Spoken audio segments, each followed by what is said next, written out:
सभी शाक गुरुजनों को हमारा सादर प्रणाम। प्रणाम। प्रणाम।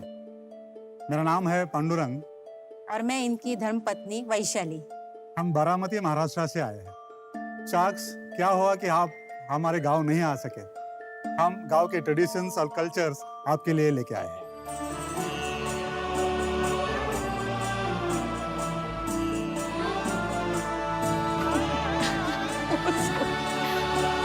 वाह वाह, हमारा नेता कैसा हो, अश्नी ग्रोवर जैसा। हमें भी टोपी पहनाएंगे। मैं हाथ में ले लूँ।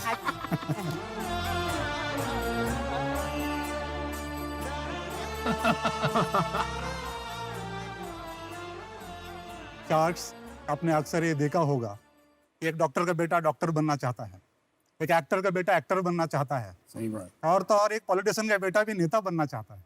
कभी आपने ये सोचा है कि किसान का बेटा किसान क्यों नहीं बनना चाहता? किसान का जीवन कोई आसान नहीं होता। कभी बारिश की प्रॉब्लम, कभी सूखे की प्रॉब्लम, कभी फैसिलिटीज ना होने की प्रॉब्लम। मैं खुद किसान का बेटा हूँ। पिताजी हमेशा बोलते थे कि इसमें कुछ बदलाव ला सके। 12 साल पुणे में काम करने के बाद हम गांव वापस आए और 2003 में मैंने और वैशाली ने शुरू किया कृषि पे आधारित पर्यटन, एग्री टूरिज्म। वाट दिसू दे गा देवा, वाट दिसू दे, वाट दिसू दे गा देवा, घाट सुटू दे। एग्री टूरिज्म के माध्यम से जब शहर का पर्यटक टूरिस्ट यहाँ पे आते हैं तो गांव देखते हैं, गांव का कल्चर देखते हैं, 2 दिन यहाँ पे किसान के जैसा रहते हैं।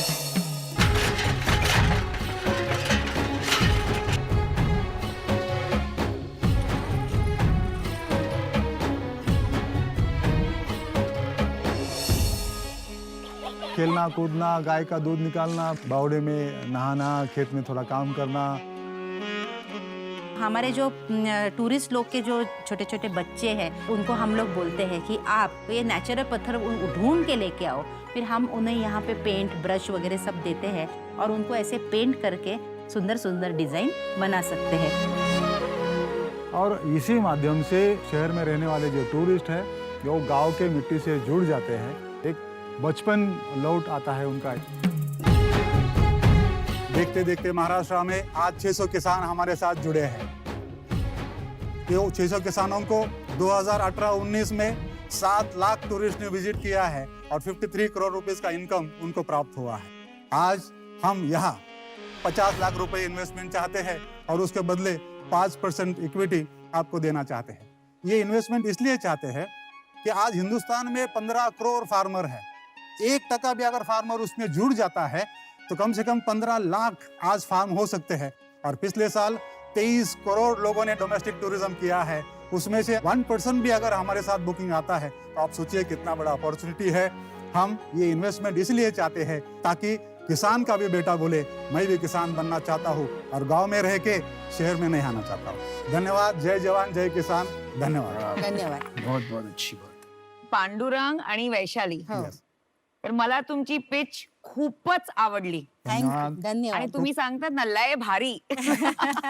आणि I am from Pune, which is very close to Baramati. माहिती आहे. मैं एक माँ की तौर से बोल सकती हूँ कि ये आने वाली पीढ़ी को भी ये जानना बहुत जरूरी है कि 80% इंडिया विलेजेस में रहते हैं. जी हाँ, तो ये जी विलेज हाँ। लाइफ होता क्या है, जी एग्जैक्टली। तो ये भी आप एक बहुत अच्छी बात कर रहे हो. बढ़िया, थैंक यू। बहुत ही थैंक यू अच्छा. So much. Thank you so much. मुझे जो यार दिलचस्पी हुई आपकी बात सुन के कि आपने कुछ 12 साल पुणे में काम किया, जी, फिर गांव आ गए. तो क्या काम किया आपने, पहले तो ये बताएं. क्लब महिंद्रा हॉलिडेज का सेल्स मार्केटिंग में हम काम करते थे। Very good. तो एक बाजू में टूरिज्म का टेक्निकल नॉलेज और एक बाजू में हार्डकोर फार्मर वहाँ पे काम करता हो खेती में, इसीलिए उसका कॉम्बिनेशन करके एग्री टूरिज्म हमने लॉन्च किया। और I am the father of agri tourism. I have received national award from president of India for the innovative tourism product of the country. वाह, वेरी गुड. Thank you. आप कैसे पैसे बनाते हैं वो जरा आप एक्सप्लेन कीजिए. मैम, जो भी फार्मर्स हमारे साथ जुड़ना चाहते हैं उनका capacity building, training programme module, standard qualities, उनको सब देखना और एफिलिएट करना, तो एफिलिएशन से कंपनी को इनकम मिलता है। और प्लस उनका जो सेंट्रलाइज बुकिंग होता है वहां से भी कंपनी को इनकम मिलता है। तो क्या इनकम था आपका लास्ट ईयर? लास्ट ईयर का हमारा इनकम था 79 लाख रुपीस। 80 लाख रुपए आपने कमाए। जी। 80 लाख में अपने फार्म से कितने कमाए और कमीशन से कितना कमाया उससे?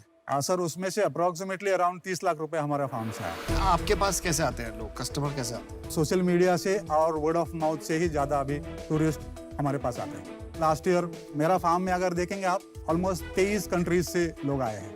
और हमारा फोकस इंटरनेशनल टूरिस्ट है ही नहीं, हमारा फोकस है डोमेस्टिक टूरिस्ट। आप अगर पुणे से मेरे फार्म में आते हैं, 2 दिन हमारे पास रहते हैं और जाते टाइम आपने मेरे से गेहूँ खरीद लिया, राइस खरीद लिया, प्लस आपने हैंडीक्राफ्ट क्राफ्ट खरीद लिया, तो हमारा जो एक प्रॉब्लम है, किसान को प्राइस नहीं मिलता। तो अगर ये प्राइस मुझे मिलता है खेत में ही, गांव में ही, तो मैं क्यों शहर में मेरा कृषि माल लेके आओ बेचूं? हर फार्मर जी, साल का कितना कमाता है ये काम से? अप्रोक्सीमेटली 15 to 16 लाख रुपए के आसपास आता है। और उसके दूसरे काम से कितना आता है? खेती से कम आता है। बिकॉज बहुत- अगर समझो फॉर एग्जांपल 5 एकड़ का खेती है, तो 5 एकड़ में से ज्यादा 2.5 लाख रुपया कमाता है। मतलब 5-10 गुना उसका टूरिज्म इनकम के बढ़ माध्यम जाता माध्यम है से, हाँ। आपसे जुड़ने के बाद। जी सर, कमाल की बात है। जी सर। तो अगर फार्मर का चल जाता है ये, तो जी। वो अपना प्रॉपर्टी को आपके थ्रू क्यों डालेगा? वो मतलब ट्रैवल बुकिंग वेबसाइट पे डाल के ज्यादा बिजनेस नहीं बढ़ाना चाहेगा? किसान वैसा गद्दारी नहीं करते कि आप अगर समझो आपने कुछ सिखाया है आपको और आपने इतना बड़ा एक प्लेटफॉर्म बना के दिया है, तो वो आई डोंट थिंक अगर आज 2002 से 2021 तक मेरे पास जुड़ रहे हैं लोग, तो इससे आगे मैं उनको अगर आपको क्या मतलब समझने की कोशिश कर रही हूँ। बहुत अच्छा बिजनेस है और जो आप करना चाह रहे हैं, 15 लाख फार्मर्स को मिलाना चाह रहे हैं, हाँ। उसमें आप सबसे बड़ी वैल्यू जो दे रहे हैं उन फार्मर जी, को, जी। वो है आप उनको सिखा रहे हैं। जी, पर उनको एक बार वो सीख मिल जाए तो फिर उनको चाहिए कस्टमर। जी। अब कस्टमर के लिए वो आपके पास क्यों आएंगे? क्योंकि ये 600 बहुत लॉयल हैं, पर क्या 15 लाख इतने लॉयल फार्मर्स होंगे अगर उनको बिजनेस ना मिले? मैडम उसके लिए हम टेक्नोलॉजी का सहायता लेंगे और उसी लिए शायद इन्वेस्टमेंट हम मांगने आए हैं यहाँ पे। तो पांडुराम जी, टेक्नोलॉजी की जरूरत ही क्या है? जैसे मेरा मॉडल महाराष्ट्र में रिप्लिकेट किया, वैसा महाराष्ट्र का मॉडल मेरे को नेक्स्ट 33 स्टेट में रिप्लिकेट करना है। अब आप टीवी में आ गए हो, अब कोई राजस्थान में बैठा है, उसने सुन लिया आपकी बात, वो भी कर लेगा। अगर कोई नागालैंड में देख रहा है, उसने भी शुरू कर दिया, यूपी में शुरू कर, ऑलरेडी कर सकते हैं ना। तो आप कैसे बचाओगे उसे? सर वैसा तो अमेरिका, यूरोप में तो एग्री टूरिज्म इतना फुल फ्लेज चालू है, तो अभी तक तो 2002 से 21 साल तक तो बहुत सारे फार्मर किसान होना चाहिए थे, लेकिन ऐसा नहीं हुआ। महाराष्ट्र का अभी पॉलिसी, मतलब मैं 2002 से 2020 तक 18 साल गवर्नमेंट के पीछे था। अभी सितंबर 2020 में महाराष्ट्र का एग्री टूरिज्म पॉलिसी हो गया है, पब्लिश हो गया। मतलब और इसका श्रेय आपको जाता है। सर मैं आई am the drafted the policy for Very nice. अरे very Oh, good, very very good. Big applause. बड़ी खुशी हुई। पांडुराम जी, ये मेरे को तो ये लगता है इसमें आपको टेक्नोलॉजी वगैरह नहीं चाहिए। आपको बेसिकली जो चाहिए एक बुकिंग साइट चाहिए। किसी आप मेक माई ट्रिप या किसी यात्रा, इनके साथ टाई अप करके एग्री टूरिज्म ये भी प्रमोट करेंगे, क्योंकि इनके पास भी बहुत सारे फंड्स वगैरह होते हैं। बिजनेस करने के लिए एक जज्बा और पैशन जो है वो आप में है, वो पैशन और जज्बा मेरे अंदर ट्रांसलेट नहीं हो पा रहा है। तो इसीलिए मैं अभी इस टाइम के लिए इस से आउट हूँ। आप father of agri tourism in India हैं, आपका बहुत नाम है। अगर आप अपना कुछ ऐसा सर्टिफिकेशन चालू करें जहां आप फार्म्स को सर्टिफाई करें, तो मुझे लगता है काफी कम इन्वेस्टमेंट के साथ आप अपना बिजनेस स्केल कर सकते हैं। बट मेरे लिए अभी रेलेवेंट नहीं है, तो इस रीजन के लिए आई एम ऑल्सो। आपको पैसों की जरूरत नहीं है। 80 लाख रुपए पिछले साल आपने कमाए, ये कोई छोटी रकम नहीं।